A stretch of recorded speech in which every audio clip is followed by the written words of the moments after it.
10 বছর একটা দরজা বন্ধ ছিল। কেউ জানে না কেন, কেউ সাহসও করেনি খুলতে, কারণ গ্রামের সবাই জানত ওই দরজার ওপাশে শুধু অন্ধকার না, কিছু একটা অপেক্ষা করছে। প্রতি বছর একই দিনে রাত 2:15 ওই দরজার ভেতর থেকে কিছু শোনা যেত। 3টে শব্দ, ঠক ঠক ঠক। আর সবচেয়ে ভয়ঙ্কর কথা হলো, যারা ওই শব্দ শুনেছে তারা কেউই পরে সেই কথা মনে রাখতে পারেনি। কিন্তু এবার কিছু মানুষ মিলে দরজাটা খুলল, আর খুলতেই ঘরের ভেতর কিছু পাওয়া যায়নি, শুধু ধুলো আর একটা পুরনো আয়না। কিন্তু আয়নাটা ধুলোই ঢাকা ছিল না, যেন কেউ প্রতিদিন ওটা পরিষ্কার করত ভিতর থেকে। কলকাতার বাইরে এক পুরনো গ্রাম, নাম শ্যামপুর। গ্রামের একদম শেষ প্রান্তে দাঁড়িয়ে আছে এক বিশাল ভাঙাচড়া জমিদার বাড়ি। লোকেরা বলে এই বাড়িতে সময় থেমে গেছে, কারণ এখানে ঘড়ি কখনো 2:15 পর যায় না। যে ঘড়ি এই বাড়িতে আনা হয় কয়েকদিনের মধ্যেই থেমে যায়। একই সময় 2:15 এই বাড়িতে ফিরে আসে অর্ণব। শহরে বড় হওয়া বাস্তববাদী একটা ছেলে। তার বাবার মৃত্যুর পর সেই বাড়িটা পায়, কিন্তু গ্রামে পা রাখতেই সে একটা অদ্ভুত জিনিস লক্ষ্য করে। গ্রামের মানুষজন তাকে দেখে ফিসফিস করে। কেউ সামনে কিছু বলে না, কিন্তু পিছনে একটা কথাই বলে, ও আবার ফিরে এসেছে। অর্ণব অবাক হয়ে যায়। অর্ণব মনে মনে ভাবে, আমি তো কখনো এখানে থাকিনি, তাহলে কেন এসব বলছে। অর্ণব বাড়ির ভেতরে ঢুকতেই দেখল বাড়ির ভেতর ধুলো জমে আছে, মাকড়সার জাল, কিন্তু তবুও কিছু জিনিস একদম নতুনের মতো পরিষ্কার। বিশেষ করে বাড়ির করিডোরের শেষের দিকে যাওয়ার পথটা, যেন কেউ নিয়মিত ওই পথ দিয়ে হেঁটে যায়। আর সবচেয়ে অদ্ভুত, অর্ণব নিজের ঘরে ঢুকে দেখে টেবিলের উপর একটা পুরনো ডায়েরি পড়ে আছে, যেটা তার বাবার। সে খুলে দেখে শেষ পাতায় শুধু একটা লাইন লেখা, যদি দরজাটা খোলো তাহলে মনে রাখবে যে ঢুকবে সে আর আগের মতো থাকবে না। অর্ণব তখনও কিছু বুঝতে পারেনি। এই বাড়িতে শুধু সময় থেমেনি, কিছু একটা অপেক্ষা করছে ঠিক তার জন্য। প্রথম দিনেই অর্ণব লক্ষ্য করে বাড়ির একটা করিডোর সব সময় অন্ধকার, যেন আলো ঢুকতে চায় না। না, আর যতটুকু আলো ঢোকে, আলো যেন ওখানে ঢুকেই নিভে যায়। সে মোবাইলের টর্চ জ্বালায়, কিন্তু করিডোরের মাঝখানে যেতেই আলোটা কাঁপতে শুরু করে আর ধীরে ধীরে ম্লান হয়ে যায়, যেন কেউ আলোটা খেয়ে ফেলছে। করিডোরের শেষে সেই দরজা, মোটা কাঠ, পুরনো তালা, আর দরজার ওপর গভীর আঁচড়ের দাগ। কিন্তু কাছ থেকে দেখলে বোঝা যায় এই দাগগুলো একদিনে হয়নি, বরং প্রতিদিন একটু একটু করে তৈরি হয়েছে। যেন মনে হয় ভেতর থেকে কেউ বছরের পর বছর ধরে বের হওয়ার চেষ্টা করছে। অর্ণব দরজার কাছে যেতেই হঠাৎ সে একটা অদ্ভুত জিনিস টের পায়। দরজার নিচ দিয়ে ঠান্ডা বাতাস বের হচ্ছে, কিন্তু সেই বাতাসের সাথে একটা গন্ধ, পুরনো, ভেজা আর অদ্ভুতভাবে পরিচিত। যেন সেই গন্ধটা আগে কোথাও পেয়েছে, কিন্তু মনে করতে পারছে না। সে হাত বাড়িয়ে দরজাটা ছোঁয়, আর তখনই সে অনুভব করে কোনো একটা ছেলে অন্ধকারে দাঁড়িয়ে দরজার ভেতর থেকে আঁচড়াচ্ছে আর চিৎকার করছে, খুলো না, ওকে বের হতে দিও না। অর্ণব সঙ্গে সঙ্গে হাত সরিয়ে নেয়, এবং সঙ্গে সঙ্গে অর্ণবের হৃদস্পন্দন বেড়ে যায়। কিন্তু সবচেয়ে ভয়ঙ্কর জিনিসটা তখনও বাকি ছিল। সে নিচের দিকে তাকায় এবং দেখে দরজার সামনে জমে থাকা ধুলোর ওপর যেন কারোর স্পষ্ট পায়ের ছাপ। একটা না, দুটো আলাদা আলাদা পায়ের ছাপ, একটা বাইরে যাওয়ার আর একটা ভেতরে ঢোকার। অর্ণব থমকে যায়, কারণ এই দরজাটা তো 10 বছর ধরে বন্ধ। তাহলে ভেতরে ঢুকলো কে? প্রথম রাতে অর্ণবের হঠাৎ ঘুম ভেঙে যায়। ঘড়িতে সময় তখন ঠিক 2:15 AM। ঠক ঠক শব্দটা ধীরে ধীরে আসছে, কিন্তু অদ্ভুত ব্যাপার, শব্দটা শুধু দরজা থেকে না, পুরো বাড়ির ভেতর প্রতিধ্বনির মতো ঘুরে বেড়াচ্ছে, যেন কেউ একসাথে অনেক জায়গা থেকে নক করছে। সে দরজার দিকে যায়, কিন্তু যত কাছে যায় শব্দ তত স্পষ্ট, তত ভারী। বোঝা যায় ঠক ঠক ঠক। প্রতিটা নকের মাঝে অদ্ভুত একটা বিরতি, যেন কেউ অপেক্ষা করছে। অর্ণব দরজার সামনে দাঁড়াতেই হঠাৎ পুরো বাড়ি নিস্তব্ধ হয়ে যায়। শব্দ বন্ধ পুরোপুরি। তার নিজের হৃৎস্পন্দনও সে শুনতে পায় না। যেন যেন মনে হচ্ছে যেন সময়টাই থেমে গেছে। ঠিক তখনই দরজার নিচ দিয়ে একটা ছায়া সরে যায়, ধীরে ধীরে, যেন কেউ হেঁটে যাচ্ছে।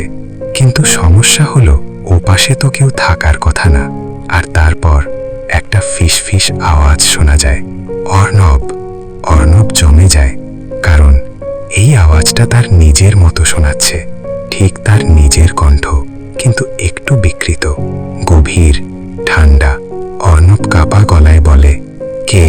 কয়েক সেকেন্ড চুপ। তারপর দরজার ওপাশ থেকে একই গলায় উত্তর আসে, তুই।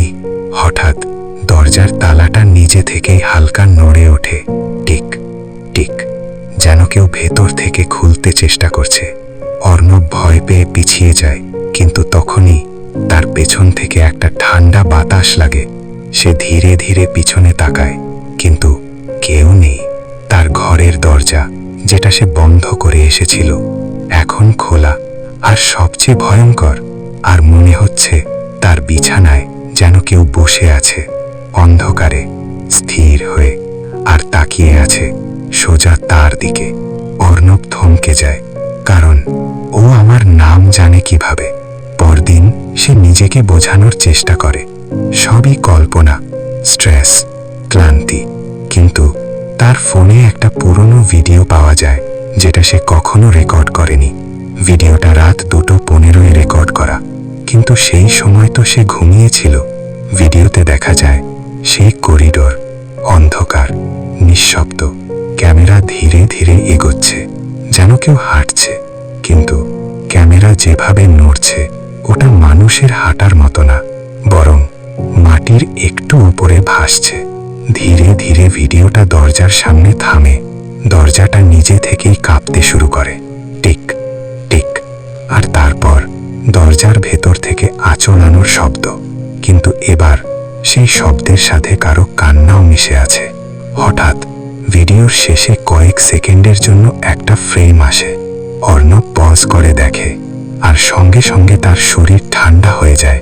ফ্রেমে দেখা যায় দরজার সামনে দাঁড়িয়ে আছে অর্ণব নিজেই, কিন্তু তার চোখ পুরো কালো, মুখে অদ্ভুত হাসি। আর সে ধীরে ধীরে ক্যামেরার দিকে তাকিয়ে বলে, তুই দেখছিস, মানে তুই আসছিস। ভিডিও হঠাৎ বন্ধ হয়ে যায়। অর্ণবের হাত কাঁপতে থাকে, কারণ ভিডিওর শেষে একটা টাইম স্ট্যাম্প দেখা যায়, ডেট আগামীকাল। আরো ভয়ঙ্কর, ভিডিওর ফাইল নাম last entry before you enter. Arnab তখন বুঝতে পারে এটা শুধু একটা ভিডিও না, এটা একটা সতর্ক বার্তা, যেটা সে নিজেই ভবিষ্যতে পাঠাবে। সেই দরজা ধীরে ধীরে নিজে থেকেই খুলছে, কাঠের শব্দ, ধীরে, ভারী, যেন অনেক বছর পর কেউ ভেতর থেকে বের হতে চাইছে। অর্ণব আর দেরি করে না, সে দৌড়ে গিয়ে রঘুকে জিজ্ঞেস করে। এইবার রঘুর চোখে ভয় স্পষ্ট। সে চুপ করে কিছুক্ষণ তাকিয়ে থাকে, তারপর ধীরে বলে, তোর দাদা অদিত্য, ও ওই রুমে কিছু একটা খুঁজে পেয়েছিল। একটা পুরনো আয়না, বড়, ভারী, চারপাশে কালো কাঠের ফ্রেম, যেটার ওপর অদ্ভুত সব চিহ্ন খোদাই করা। এমন চিহ্ন যেগুলো কোনো ভাষার মতো না, কিন্তু দেখলেই মনে হয় এগুলো কোনো কিছুকে আটকে রাখার জন্য বানানো। রঘু কাঁপা গলায় বলে, এই আয়নাটা এই বাড়ির আসল মালিক ব্যবহার করত। লোকটার নাম কেউ উচ্চারণ করে না, কারণ গ্রামে বিশ্বাস, যার নাম নিলে কিছু না কিছু ক্ষতি হয়। লোকটা নাকি বলতো, এই আয়না শুধু মুখ দেখায় না, আত্মাও ধরে রাখে। কিন্তু আসল সত্যটা এর থেকেও বেশি ভয়ঙ্কর ছিল। এই আয়না যা ধরে রাখে, সেটা কখনো চুপ করে থাকে না। রঘু ধীরে ধীরে বলে, 10 বছর আগে অদিত্য প্রথমে আয়নায় নিজের প্রতিচ্ছবি দেখেছিল, কিন্তু কয়েকদিন পর আয়নায় তার প্রতিচ্ছবি বদলে যায়। ওর মতো দেখতে, কিন্তু একটু অন্যরকম, যেন কেউ ওর জায়গা নিতে চাইছে।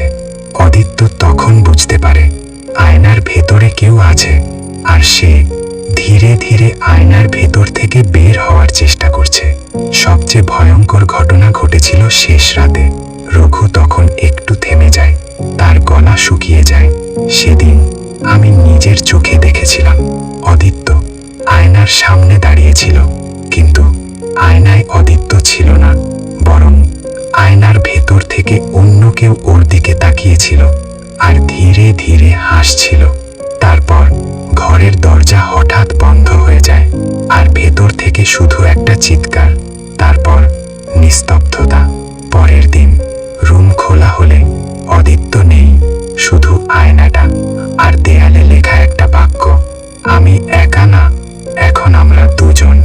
রঘু অর্ণবের দিকে তাকিয়ে বলে, তোর দাদা হারিয়ে যায়নি, ও এখনো আছে, কিন্তু ও যে জায়গায় আছে সেখানে থেকে কেউ আগের মতো ফিরে আসে না। আর শেষে রঘু ফিসফিস করে বলে, সবচেয়ে বড় কথা, ওই আয়নাটা এখনো ক্ষুধার্ত। অর্ণব রাতে আবার যায়। করিডোরটা আজ আরো অন্ধকার, যেন আগের থেকেও ভারী। এইবার দরজার সামনে দাঁড়িয়ে বলে, কে আছো ভেতরে? কিছুক্ষণ চুপ, পুরো বাড়ি নিস্তব্ধ। এমন নিস্তব্ধতা যেখানে নিজের শ্বাসের শব্দ অস্বাভাবিক লাগে। তারপর দরজার নিচ দিয়ে হালকা আলো বের হতে শুরু করে, কিন্তু সেই আলোটা স্বাভাবিক না।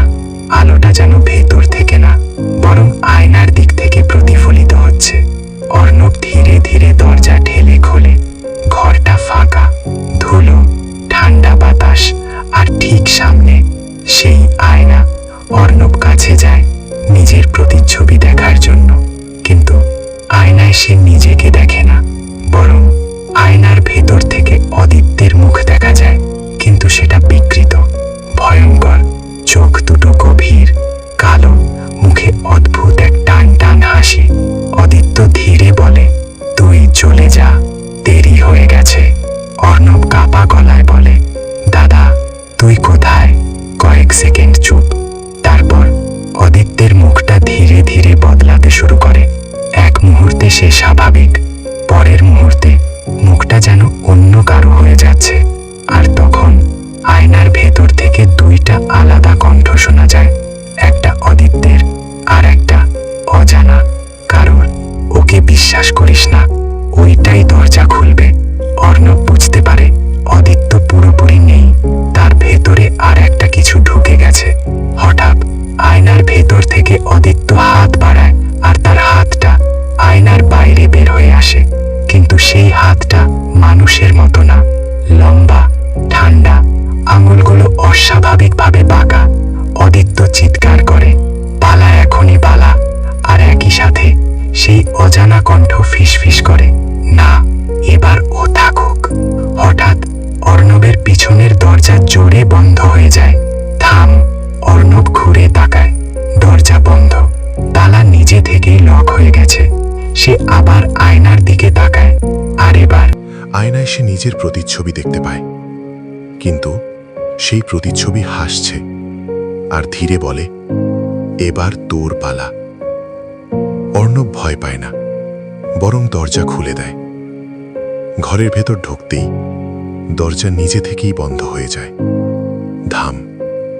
শব্দটা এত ভারী যেন বাইরের দুনিয়ার সাথে শেষ সংযোগটাও কেটে গেল। অর্ণব ঘুরে দরজার দিকে তাকায়। দরজার ওপরের আঁচড়গুলো নড়ছে ধীরে ধীরে, যেন নতুন করে কেউ ভেতর থেকে আঁচড়াতে শুরু করেছে। আয়নার সামনে দাঁড়াতেই পুরো ঘর অন্ধকার হয়ে যায়। না, শুধু অন্ধকার না, অন্ধকারটা যেন জীবন্ত, ধীরে ধীরে চারপাশ থেকে এগিয়ে আসছে। অর্ণব কিছুই দেখতে পাচ্ছে না, কিন্তু সে অনুভব করছে তার চারপাশে আরও কেউ দাঁড়িয়ে আছে। একজন না, অনেকজন।